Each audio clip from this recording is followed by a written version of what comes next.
Right, let's start with the prayers.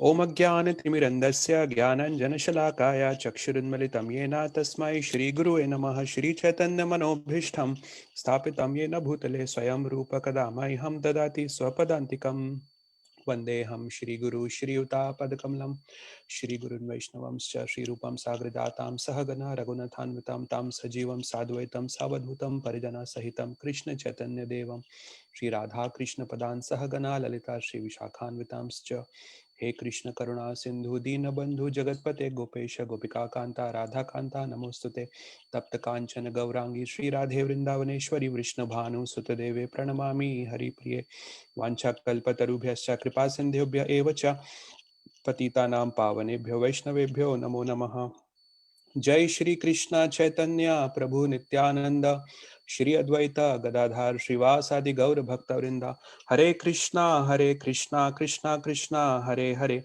Hare Rama Rama Rama Hare Hare.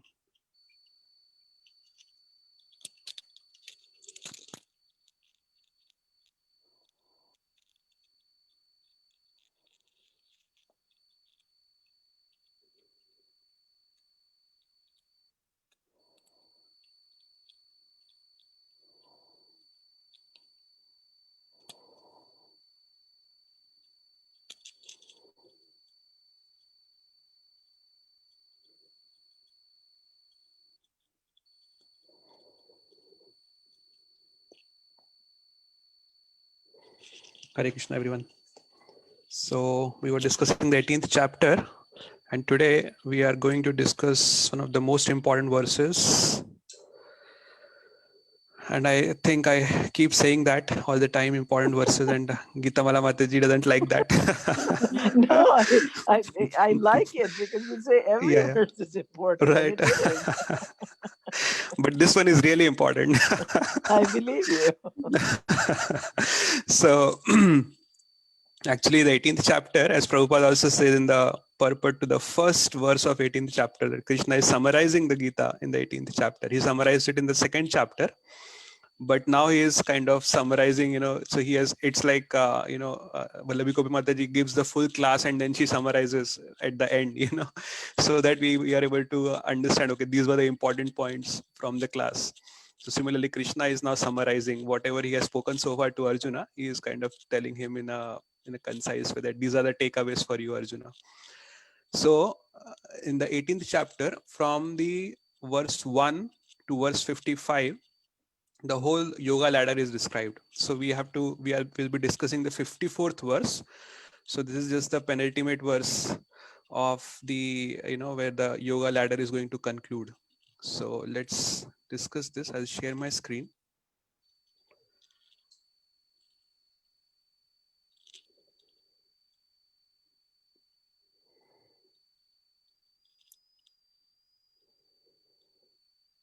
Okay. So everyone is able to see my screen, right? Yes. All right. So you can repeat the verse after me. Brahma Bhuta Prasannatma. Brahma Bhuta Prasannatma. Na shochati na kankshati. Na shochati na kankshati. Samaha sarveshu bhuteshu. Samaha sarveshu bhuteshu. Madbhakti labhate param. Madbhaktim labhate param. Brahma Bhuta Prasannatma. Brahma Bhuta Prasannatma. Na shochati na kankshati. Na shochati na kankshati. Samaha sarveshu bhuteshu. Samaha sarveshu bhuteshu. Madbhaktim labhate param. Madbhaktim labhate param. Brahma Bhuta Prasannatma. Brahma Bhuta Prasannatma. Na shochati na kankshati. Na shochati na kankshati. Samaha sarveshu bhuteshu. Samaha sarveshu bhuteshu. Madbhaktim labhate param. Madbhaktim labhate param. Brahma Bhuta Prasannatma. Brahma Bhuta Prasannatma. Na shochati na kankshati. Na shochati na kankshati. Samaha sarveshu bhuteshu. Sama sarveshu bhuteshu. Madbhaktim labhate param. Madbhaktim labhate param. Brahma Bhuta Prasannatma. Brahma Bhuta prasannatma. Na sosyati na kangsati. Na shochati na kankshati. Tamaha sarveshu bhuteshu. Samah sarveshu bhuteshu. Madbhaktim labhate param. Madbhaktim labhate param. Brahma Bhuta Prasannatma. Brahma Bhuta prasannatma. Na sochati na kankshati. Na shochati na kankshati. Tamaha sarveshu bhuteshu. Samah sarveshu bhuteshu. Madbhaktim labhate param. Madbhaktim labhate param. Brahma Bhuta Prasannatma. Brahma Bhuta prasannatma. Na shochati na kankshati. Na shochati na kankshati. Samaha sarveshu bhuteshu. Samah sarveshu bhuteshu. Madbhaktim labhate param. Madbhaktim labhate param. Brahma Bhuta Prasannatma. Brahma Bhuta prasannatma. Na kankshati. Na shochati na kankshati. Samag sarveshu bhuteshu. Samah sarveshu bhuteshu. Madbhaktim labhate param. Madbhaktim labhate param. Brahma Bhuta Prasthana. Brahma Bhuta prasannatma. Ashoti na karkashi. Na shochati na kankshati. Sama sarvasya bhuteshu. Samah sarveshu bhuteshu. Bhakti labhe param. Madbhaktim labhate param.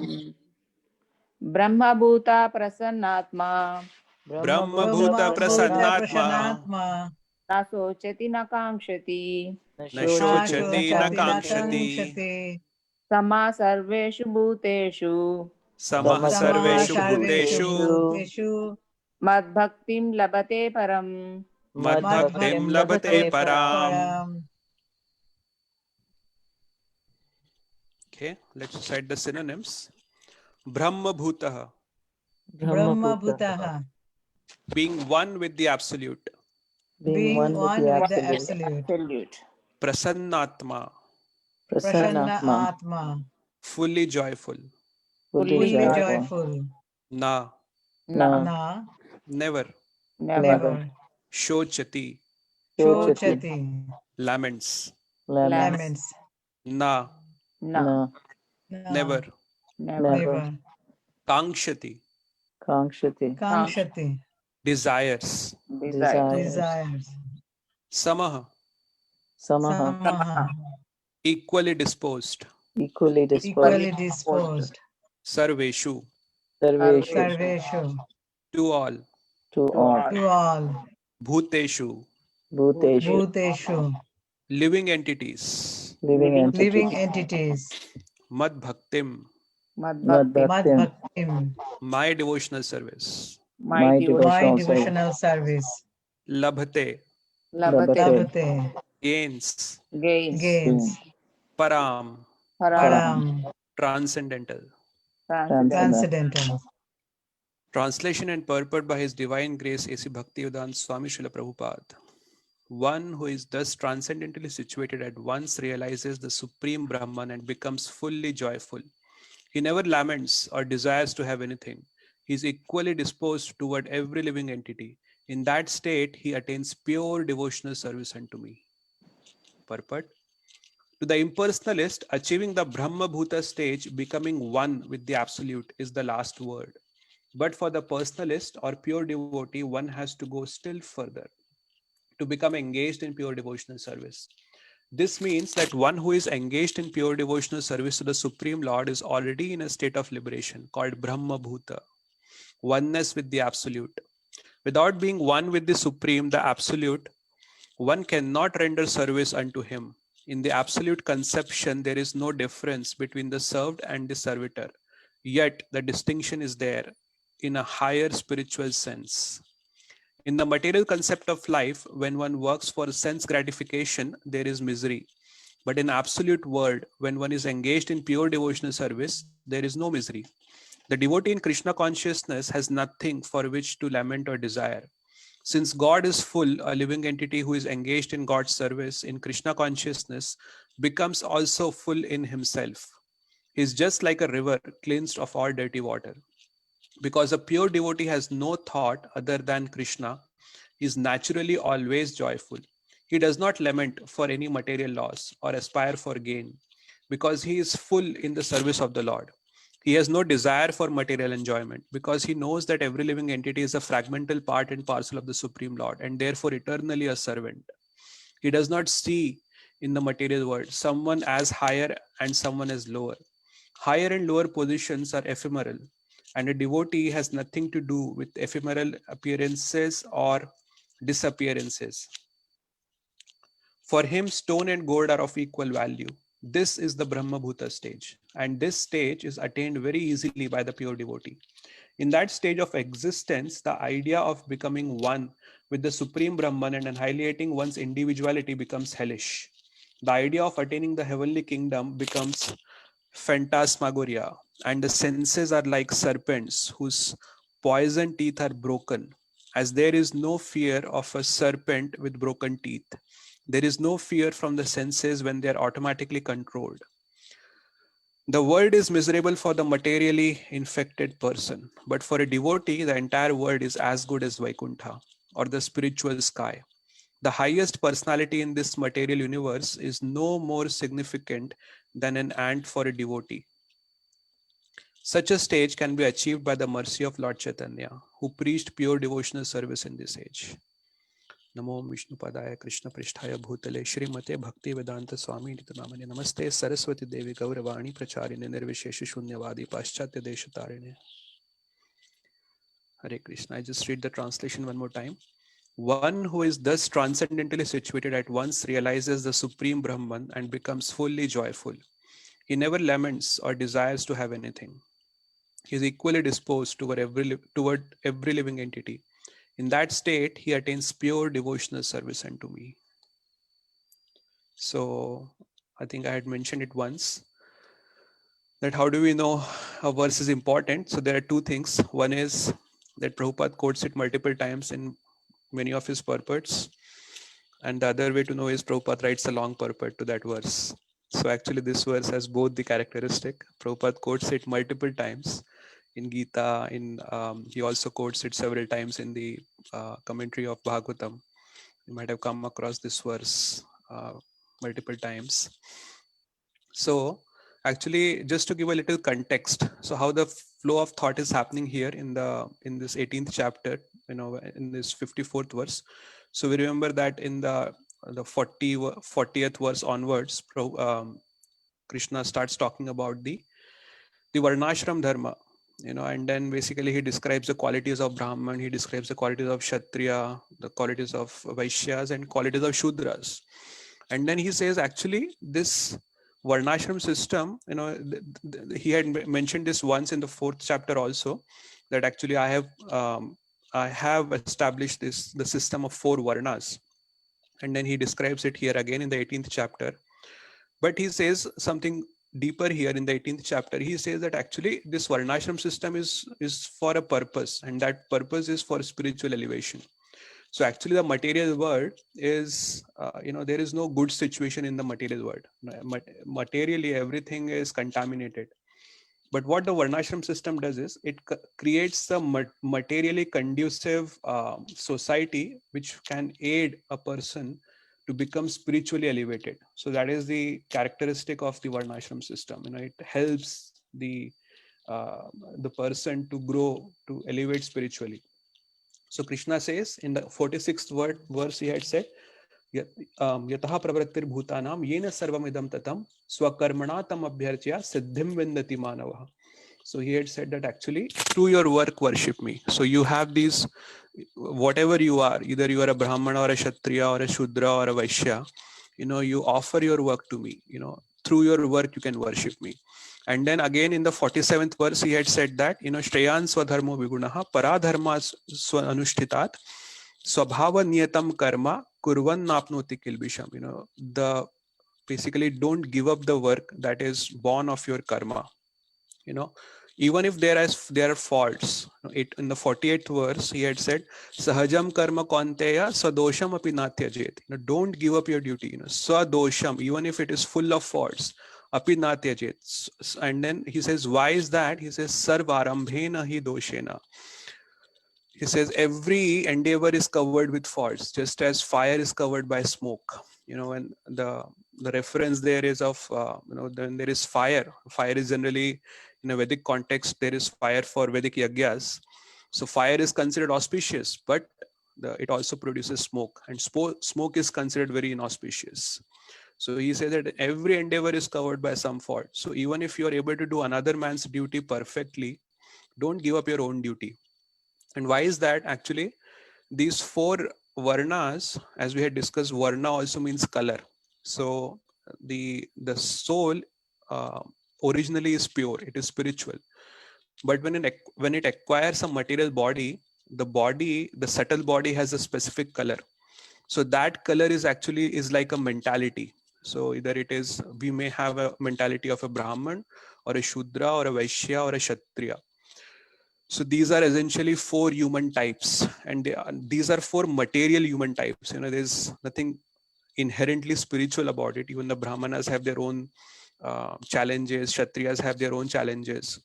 So it's just that, whatever kind of mentality a person may have. By mentality, I mean, some people naturally are intellectuals.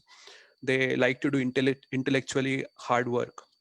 Some people are naturally, they're attracted to weapons, they're attracted to, Kshatriyas. They are always kind of itching to pick up a fight. We see in the Mahabharata also, Bhima, right from the age of 14 years, it is mentioned in the Mahabharata that he's just itching for fight. And similarly, Duryodhana is also creating some or the other trouble for the Pandavas and trying to pick up a fight with them. So Kshatriyas are naturally inclined towards that. And then similarly, Vaishya, they're naturally, inclined towards earning money. They're very attracted towards money.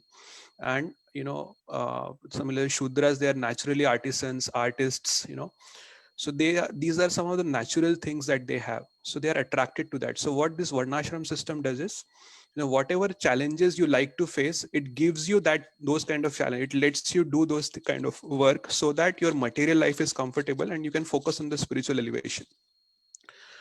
So Krishna says that even if sometimes it could be possible that there are some faults in our work. For the Kshatriya, he has to kill people.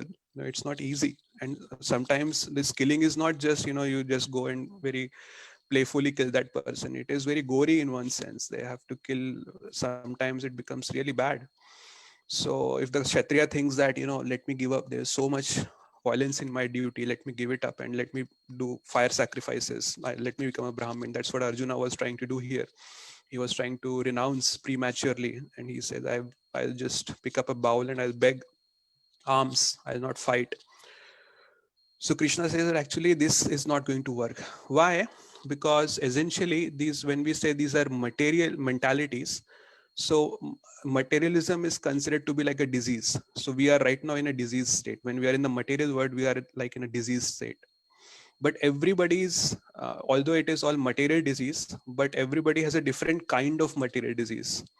So the material disease is kind of, there is a special kind of medicine that is given to treat that material disease. So Kshatriyas have their own medicine, Brahmanas have their own medicine, Vaishyas have their own medicine, Shudras have their own medicine. If Kshatriya thinks that, okay, my medicine is too bitter, let me not take this, let me take the Brahmanas medication. It is more, good. Let me, it's not that bitter. So that is not going to work because your disease is not going to go away by that. So he says that don't give up your duty. Even if there are faults, it is covered by faults, because every sarvarambhena hi doshena, every endeavor is covered by faults. And further, so that is where the Karma Yoga section ends in the 18th chapter. And then Krishna starts moving towards the Jnana Yoga section. So the verse that we are discussing now, the 54th verse, that is in the Jnana Yoga section. So essentially it's a yoga ladder. So Krishna is progressing from Karma Yoga so first he just talked about Karma Yoga, then he talked about Karma Yoga dedicated to Krishna. Basically the By Karma Yoga, I mean the Varnashram system dedicated to Krishna. From there, now he is leading towards verse 49th onwards, he starts leading towards Jnana Yoga. So there he had said, Asakta Buddhi Sarvatra Jitatma Vigata Spraha Naishkarmya Siddhim Paramam Sanyasena Digachati. So basically he had said that by practice of renunciation, the highest perfect state of freedom from reaction can be attained. That is the verse 49th. And 51 to 53 that Mataji had, Vallabi Gopi Mataji had discussed in the Friday session, Krishna describes the process of Jnana Yoga. That this is the first time in the Gita where the sadhana of a Jnana Yogi is described. In the earlier chapters, if you remember in the 5th chapter when Arjuna had asked this question whether I should, do my duty or should I renounce. So by renounce, the word that he uses was very analogous with Jnana Yoga. There at that time, Krishna had put aside Jnana Yoga. He said, Arjuna, you're not qualified. So focus on doing your duty. And then again, the focus on Jnana Yoga comes in the 12th chapter where Arjuna asked this question specifically, that who are better, people who focus on your personal form or your impersonal feature. So there also Krishna had said that Jnana Yoga is very difficult, but he doesn't necessarily talk about the sadhana of a Jnana Yogi. In the 13th chapter, if you remember, the qualities of a Jnana Yogi were discussed, but the sadhana was not discussed. So this is the only place in the Gita where the sadhana of a Jnana Yogi is discussed a little bit in detail, only in 3 verses. So I just read the translation here just so that we get a little reminder of what was the sadhana of a Jnana Yogi. Being purified by his intelligence and controlling the mind with determination, giving up the objects of sense gratification, being freed from attachment and hatred, one who lives in a secluded place, who eats little, who controls his body, mind and power of speech, who is always in trance and who is detached, free from false ego, false strength, false pride, lust, anger and acceptance of material things, free from false proprietorship and peaceful. Such a person is certainly elevated to the position of self-realization. So Mataji had discussed this on Friday. So Brahma Bhuyaya Kalpate. Such a person is Brahma Bhuyaya Kalpate. He is basically self-realized person, Brahma Bhuyaya. So this Brahma Bhuyaya Kalpate, if you remember, it had come earlier also in the Gita. Anyone remembers where it came earlier? Brahma Bhuyaya Kalpate. Prabhu, I don't know the verse number, but I know Mamcha Yo Vyabhicharena Yes. Bhakti Yogena Sevate Samutan Samaityan Brahma Bhuyaya Kalpate. Wow, you remember the full verse. Yes, that's 14.26 actually. So this had come, and there we'll discuss that a little bit later. And now Krishna is talking about so now you may think the Brahma Bhuyaya Kalpate. Now, although Krishna basically describes this only in 3 verses, but this may take a long time. It's, if you remember in the 12th chapter, Krishna had said that this is very, very difficult. This path of Jnana Yoga is very difficult, and it may take after many lifetimes a person can actually perfect this path. So whereas he compares that with Bhakti Yoga, and he says that whereas Bhakti Yoga is very easy, because he says, Tesham aham samuddarta. I personally take care of my devotees. I bring them back to me. So that Krishna factor is there in Bhakti, which is not there in Jnana Yoga. So, here in just in 3 verses, Krishna summarizes it, but it actually takes a long time to perfect this path. So, the Jnani might think that, okay, now I have become Brahma Bhuyaya Kalpate. Now it's like, it is like the perfection of Jnana Yoga. Basically, they may think that this is the end of, I have reached the spiritual summit. There is nowhere else to go, that Pragyanam Brahma, Ayam Atma Brahma, Sarvam Khalidvam Brahma, Aham Brahmasmi. All these things I have realized now. So there's nothing more to do. But Krishna says, no, there is just a milestone in your spiritual elevation. You have to go further than this. And where do you have to go further? So Krishna says, Brahma Bhuta Prasannatma na shochati na kangshati samaha sarveshu bhuteshu mad bhaktim labhate param. So first off, he says that he describes the characteristics of a Brahman realized person. So he says, Brahma Bhuta Prasannatma. He becomes joyful, prasanna. Na shochati. He doesn't lament for anything that may have gone wrong in his life. na kangshati. He neither hankers for material things, And then samaha sarveshu bhuteshu. He's equipoised to all living entities. He's equipoised to enemies and friends. And then when reaches that stage, then he realizes that mad bhaktim labhate param. There is no greater gain than attaining my para bhakti, my pure devotional service. And Prabhupada writes that a pure devotee is already Brahman realized. So we should not jump the gun and think that we all are Brahman realized because we are on the path of bhakti. We are not pure devotees yet. At least I am not. So, but when a devotee becomes pure, then he is automatically Brahman realized. So now this verse is a very profound verse actually. There could be many things that we can understand from this verse. So first of all, what this verse says is that if we have to become indifferent to the material, material miseries, where when Krishna says, what is that? Na shochati na kangshati. So we have so many lamentations in our lives. Yesterday only I was lamenting first, not lamenting inside, but I was a little anxious about something that was not going right in my life.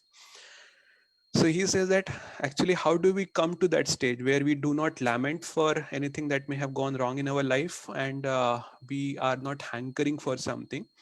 So we have to actually raise our consciousness above the material platform. We have to bring our consciousness to the spiritual platform. And how can we do that? For that, we have to understand our original spiritual nature, and that understanding of our pure spiritual nature can only come when we become purified, and that purification actually happens through sadhana. It cannot happen by anything else. In the 3.43, if you remember, Krishna had said, "Evam buddhe param buddhva samstabhyatmanam atmana." So basically he said, thus knowing yourself to be transcendental to the material senses, mind and intelligence, O mighty armed Arjuna, one should steady the mind by deliberate spiritual intelligence. So this what happens is, when we do sadhana, then we develop an internal connection with Krishna. And when we develop that inner connection with Krishna, that basically brings an inner peace and joy. All the temptations and tribulations of the material world, they don't disturb us so much. Why? Because the experience of Krishna that we get by our sadhana is such a profound experience. There is a verse also that comes in the Uddhav Gita section. I think I had mentioned it once. It says, Bhakti pareshanubhava viraktir anyatra cha. So bhaktir pareshanu means par ish anubhav. The bhakti actually gives us par ish anubhav.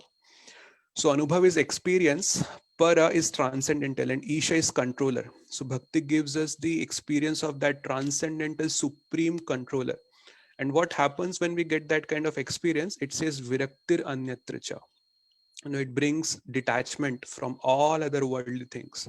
And the same verse actually describes that when a person eats food, and when by eating every single morsel that he's eating, his hunger starts getting mitigated, and then he also starts feeling nourished. He also starts feeling energized.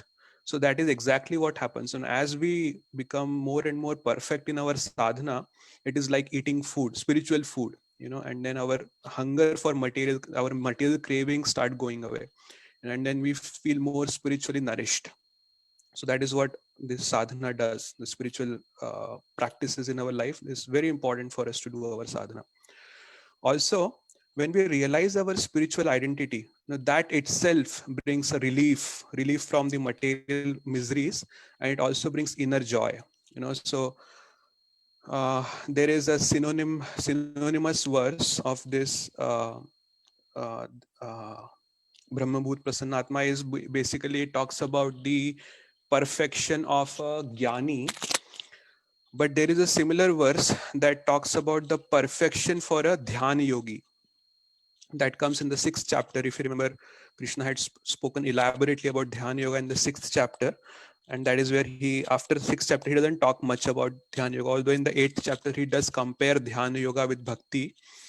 But the the very thorough discussion about the Dhyan Yoga comes in the 6th chapter. So there, if you remember, there was a verse 6.22, I believe. It says, Yam labdhva chaparam labham manyate nadikam tataha yasmin sthito na dukkhena gurunapi na vichalyate. It says that after achieving this, the person thinks that there is no better gain to achieve. This is the best thing that I can achieve in my life. And then manyate nadhikam, it doesn't consider anything higher than that. Yasmin sthito na dukkhena gurunapi vichalyate. And after achieving that, no misery can actually affect that person. No misery can actually make that person morose. Basically he becomes so steady in the spiritual consciousness. This is the stage of samadhi there, where when Krishna was describing samadhi, we discussed those. There are the series of 4 verses 20 to 23 where Krishna describes what happens when a person achieves samadhi. That's the highest perfection for a dhyana yogi. Similarly, for a jnana yogi, the highest perfection is the Brahma Bhuta stage, the Brahman platform. So the symptoms are very, very same. What happens to a person when he attains perfection in the stage of on the path of Dhyana Yoga, and a person when he attains perfection on the stage of Jnana Yoga. So now I was talking about 14.26. Mataji also had mentioned Mam chayo vyabhicharena bhakti yogena sevate sagunan samti tetyan brahma bhuyaya kalpate. So one who engages in full devotional service, unfailing in all circumstances, at once transcends the modes of material nature and thus comes to the level of Brahman. So there, if you remember, what Krishna says is Mam chayo vyabhicharena, avyabhichari bhakti, bhakti yogena sevate. Avyabhichari means, unflinching, unalloyed devotion. It may not be unalloyed, but unflinching devotion. Unflinching and continuous devotion. Where it's not that we practice devotion for some time and then we leave it and then put aside, then we again practice devotion after some time. No, it's unflinching, unbreakable devotion to Krishna.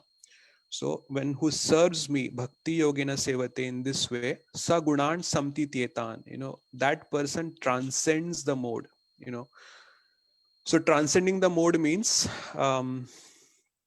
when a person becomes gunatit. Gunatit means he has gone beyond the modes.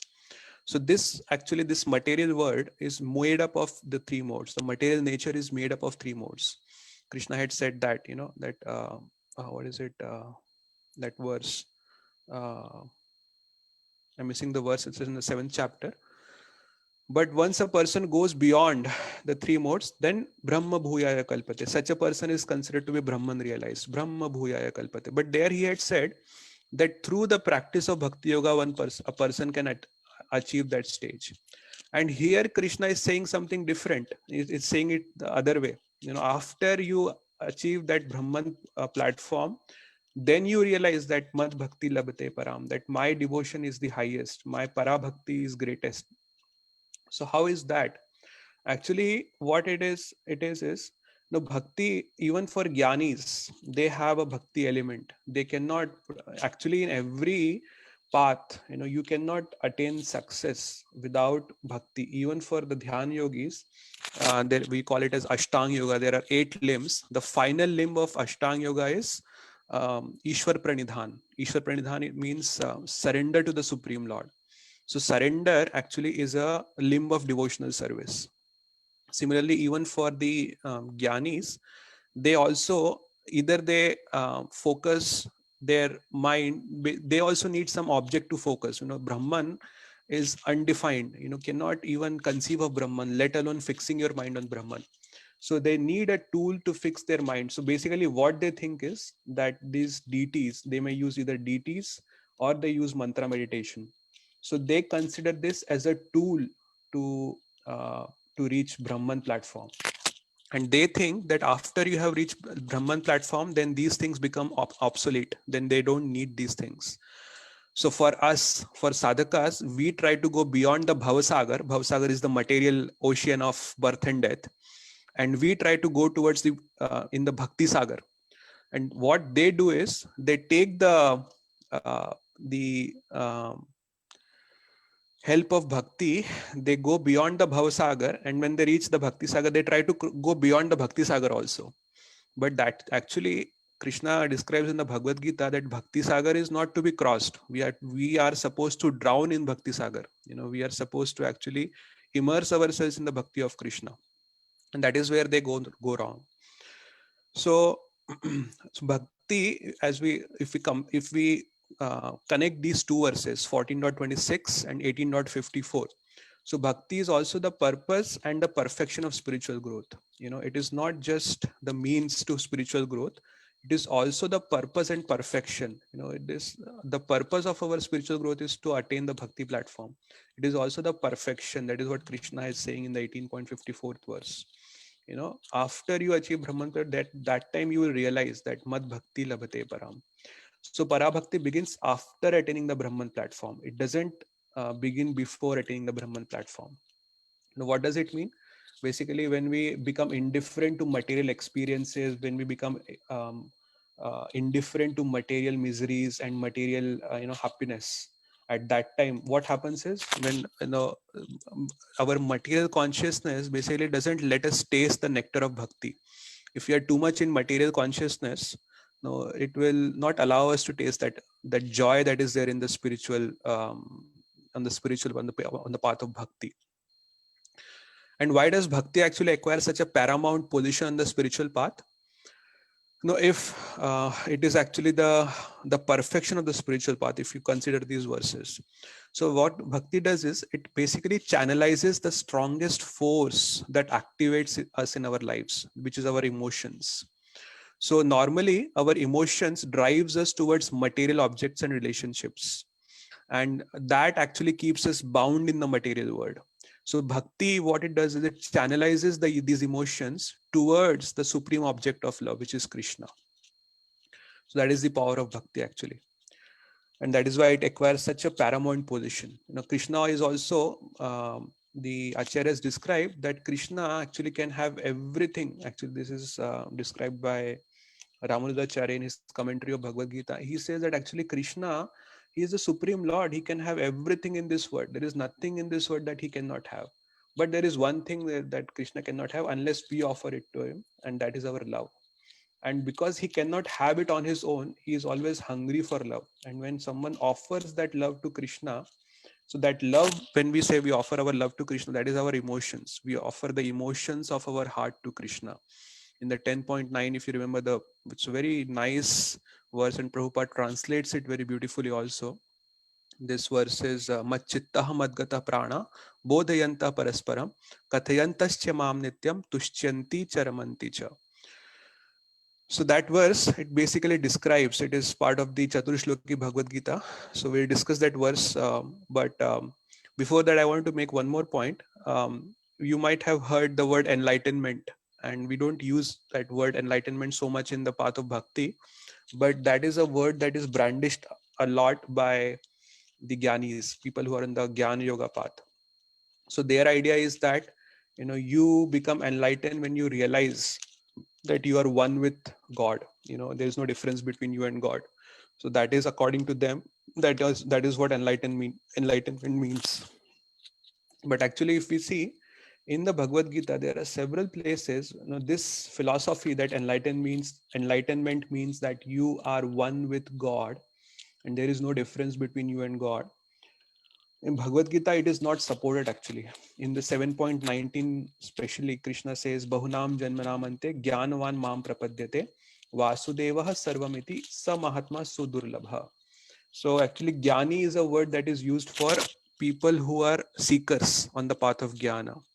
And Jnanavan, Bahunam Janmanamante Jnanavan. Jnanavan means one who has attained Jnana. Jnanavan, one who is full of Jnana. So such a person, he surrenders to Krishna after many births. To reach that stage of Jnanavan, it may take many births. But after reaching that stage, the person actually surrenders to Krishna, and then he realizes Vasudevah Sarvamiti. He realizes that Vasudev is everything. There is and therefore I must surrender to Krishna. So if I am one with God, there is no question about surrendering to Krishna.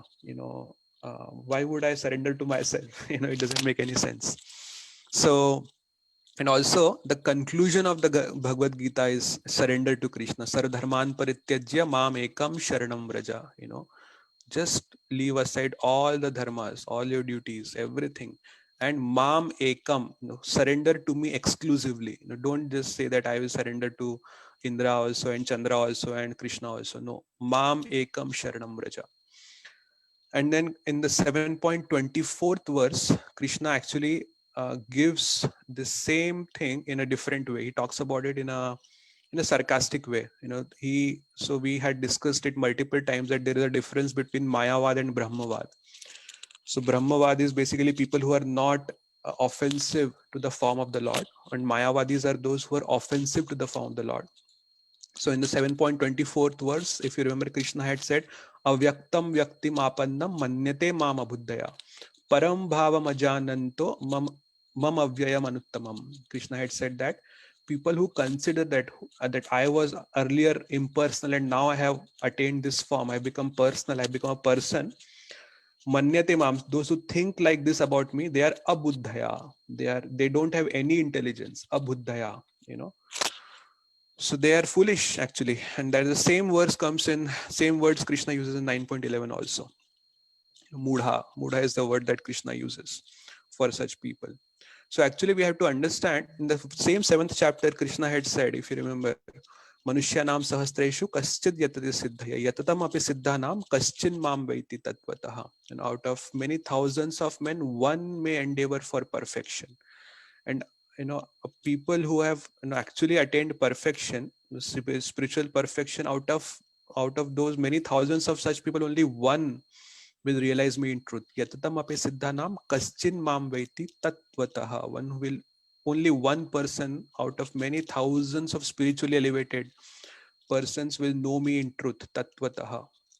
So this knowing Krishna tatvataha, in the next verse Krishna is going to talk about this, that what does it mean that to know Krishna in tatvataha. Bhaktya mam abhijananti. He says only a devotee can know me. Only through pure devotional service can I be known as I am, tatvataha.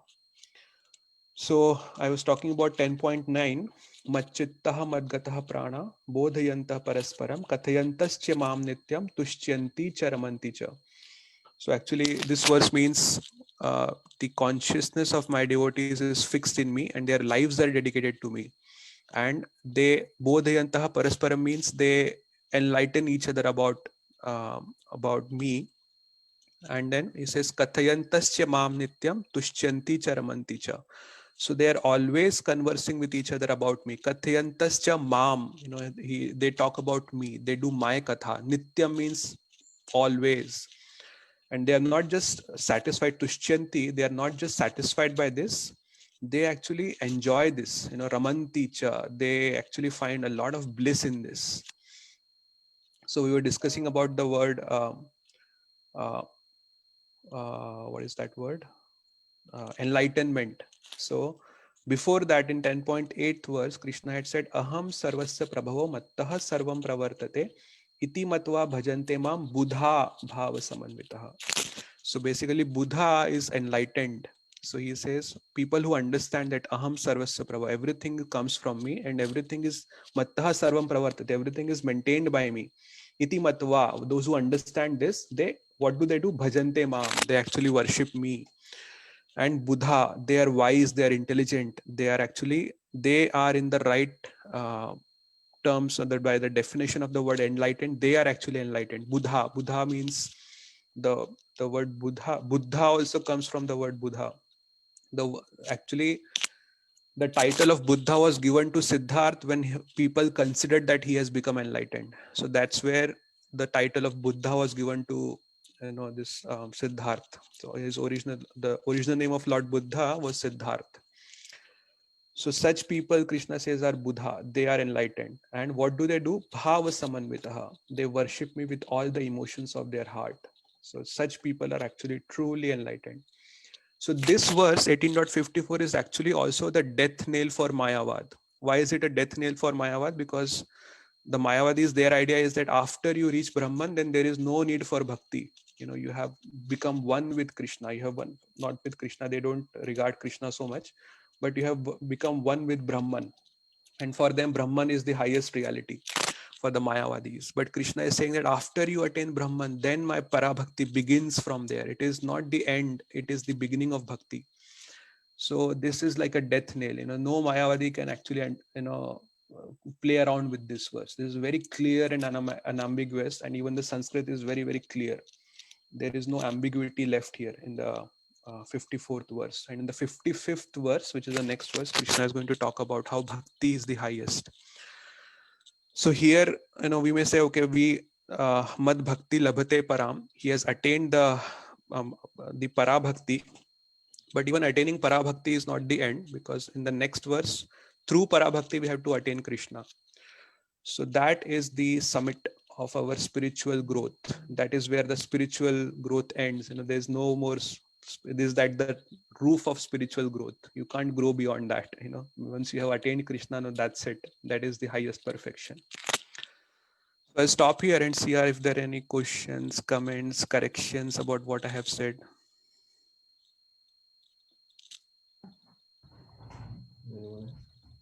My husband has a question. I was shy, but she told me. Sorry, Prabhu. Then Jio Mataji will have to answer that question. You mentioned about sadhana, that you have to have sadhana for, I'm not sure because it was so long ago, but something like for perfection, or for what do we have to have really good sadhana for something, you said? Seemed like to become perfect, pure, you have to have good sadhana.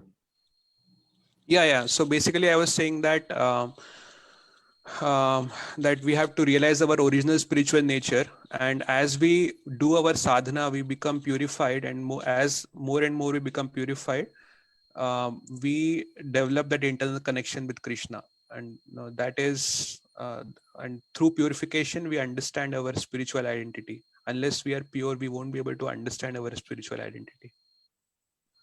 Okay, can you explain sadhana? Sadhana is for us, it is the basic sadhana for us is chanting the minimum 16 rounds of Mahamantra. That is the bare minimum. And then following so there are do's and don'ts. The do's that we have is chanting the 16 rounds of Mahamantra. And then the don'ts are no meat eating, no illicit sex, no intoxication, no gambling. So that is the bare minimum. But also as part of our sadhana, we have to indulge ourselves in reading the Shastras, then Kirtan. Basically, we have to expose ourselves to spiritual stimuli. So even the seva can also become part of sadhana. The seva that we do for the deities, the seva that we do for the devotees. So that also can become part of sadhana, and that also brings purification. Okay, I guess my question then, I have to agree that is what we have to do. We have to follow this because that's what's given to us. But there are 9 processes of devotional service. Right, And Prabhuji, that's right. offering everything. Bali Maharaj, what did he do for sadhana? He offered himself. Offered everything. So, and he certainly became perfect. Right. So you're saying you have to have the sadhana. I'm saying it seems like there's other ways.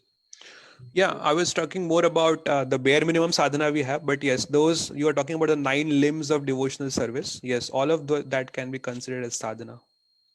Shravanam, Kirtanam, Vishnu Smaranam, Padasevanam, Atma Nivedanam. Yeah, all these 9 things that are there. Okay. No further questions. Any corrections, Prabhuji?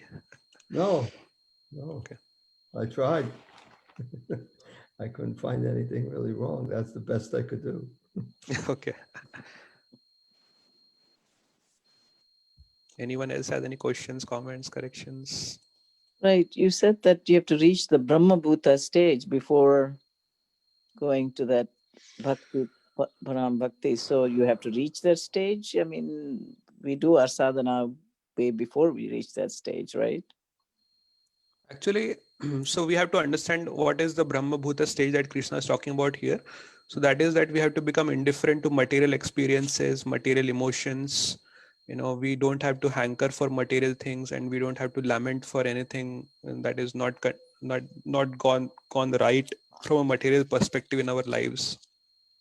So when we become equipoised amongst material circumstances, that doesn't shake us so much, and that doesn't we don't become very elated when something good really happens in our material life. So that stage is Brahman real. So when you attain that stage, so Brahma Bhuta is more like a technical word that Krishna is using from a Jnani's perspective. But even for devotees, I've seen so many, even Prabhupada, you see that he was actually Brahma Bhuta. I'm just using that technical word. So I think what is confusing you is that technical word Brahma Bhuta. But we have to become indifferent to material circumstances, material things, material relationships. I'm not saying that we should not do our duty. We should definitely do our part, and even in for whatever material circumstances we have been put in by Krishna. But what I'm trying to say is, we don't become activated by material things. So it's progressive, you're saying, Right. or it can be progressive. Yeah, as to reach the Brahma Bhuta state. But at the same time, it says Mad Bhakti Labate Param. You know what I'm saying? So until you reach that stage, you cannot do that Mad Bhakti Labate Param. That's the you part. realize that there is nothing greater than my bhakti. Mad Bhakti Labate Param. So that realization will come that after you when you reach reach that that stage. stage at Mad Bhakti Labate Param. Oh, that This is more my for bhakti is param. Yeah, Okay. so where Krishna here is talking more from a Jnani's perspective, because the Jnanis don't have that idea that bhakti is the highest. For them, bhakti is a tool. They understand that Right, bhakti is a process that has to be used, but they don't consider bhakti as the goal of spiritual elevation. Even for us, Krishna says that bhakti continues in the spiritual world also. Even if we reach spiritual world, 9.2 Krishna says that bhakti is imperishable. So that means that actually, even after reaching the spiritual world, we'll continue with our bhakti. But Jnanis don't think like that. So here Krishna is talking more in terms of for people who have that jnani kind of mentality. But you don't have to reach the Brahma Bhuta stage to understand that Mad Bhakti Labate Param, right? From a devotee's perspective, yes. Devotee's perspective, right? Right. From a jnani's perspective, yeah, they have to reach that platform to realize.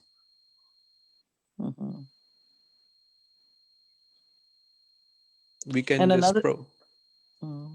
Prabhupada says that, right? What is that? Where a person was making a painting of Paramatma. So I'm missing who it was. So he asked Prabhupada whether Paramatma is sitting in the heart or standing in the heart. So Prabhupada said, standing, and you just saved thousands of years of contemplation. just by asking. So we believe in what Prabhupada said. I like that answer. Another thing you said, that the impersonalists, reach the Bhakti ocean, past the Bhava Sagar to the Bhakti Sagar, and they go beyond that. So how would they even reach the Bhakti Sagar if they are not interested? I mean, when I say Bhakti Sagar, so they use Bhakti as a tool. So they also have to, focusing on Brahman is not easy. So they need a tool. So that tool that they use, they use a DT. So either they focus their concentration on DT, or they use the mantra meditation techniques. So as we do our japa, so they also have japa. There is a book also is written. I'm not going to give any names here because people get offended sometimes. But there is a book written by a famous impersonalist sannyasi. It's a very famous person. He has written Gita commentary also. So he talks about the importance of mantra meditation on the path of jnana. So, but if you see, all these are the limbs of bhakti. Mantra, Shravanam and Kirtanam, it comes in Shravanam and Kirtanam, right? So that is also a limb of bhakti, and serving a deity is also a limb of bhakti.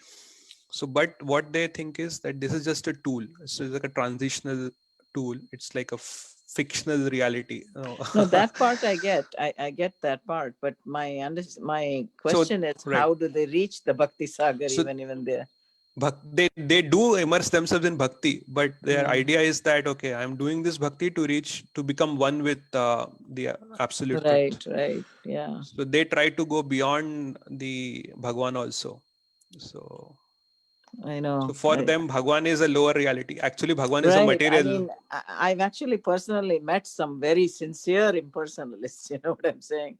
They sincerely believe that, and it's so hard to hear them. You know. Exactly. Yeah. You have to read that. I mean, anyway, I'm not going to give away the name and all that, but if you No. read Yeah. that book, you will be I think I surprised. know. I think I know who you're talking about because I was in California and my grandchildren went to those schools. You know. And I was listening, and these were really sincere people who were like, you know, Right. really into it. You know, Exactly. they were not materialists. You know what I'm saying? Right. So, but it was so hard to hear them say that ultimately, you know, the deity service and everything is for just reaching the impersonal stage. You know. Srila Prabhupada Bhavananda was walking with Srila Prabhupada, and they were crossing some area. I don't know if it was muddy or something like that. So Srila Prabhupada held on to Bhavananda's arm, and then they walk across, and then when they get to the good area, he pushes Bhavananda's arm away. And Bhavananda was like, what? You know, he was really like disturbed, you know, getting pushed away. And he said that's like the Gyanis, where they use something and then they throw it away, you know, like they just use Krishna and the deities and then they don't need it anymore. They go Exactly. beyond. So it was a good example of seeing how cold that is, how not, you know, just not nice to do something like that. Well, he was speaking specifically actually of the guru. They use the guru to just get to a certain point and then they discard the guru. Totally. They reject it. There are certain sects, they break the deity after they think that I know don't need that the. is even more offensive. Yeah. That's so terrible. Breaking the deity. Make it into a powder, actually. I should eat it. Avadi Purvakam.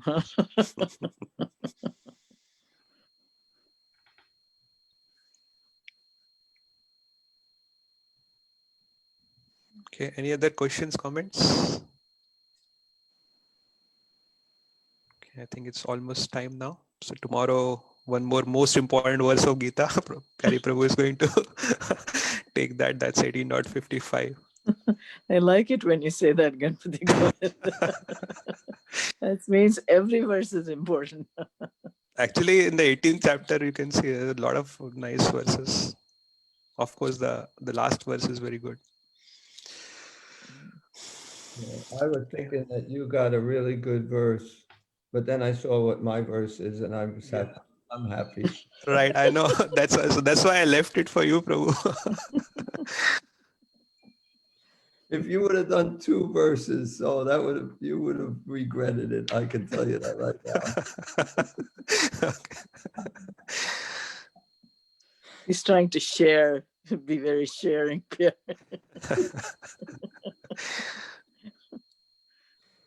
Hare Krishna. Okay, thank you everyone. Thank you for joining. Thank you. Very nice class. Thank you, Prabhuji. Vancha kalpatarubhyascha kripa sindhubhya eva cha patitanam pavanebhyo vaishnavebhyo namo namaha. Santa Koti Vishwamanda Savriddhi ki ki jai. jai. Srila Prabhupada ki jai. Jai.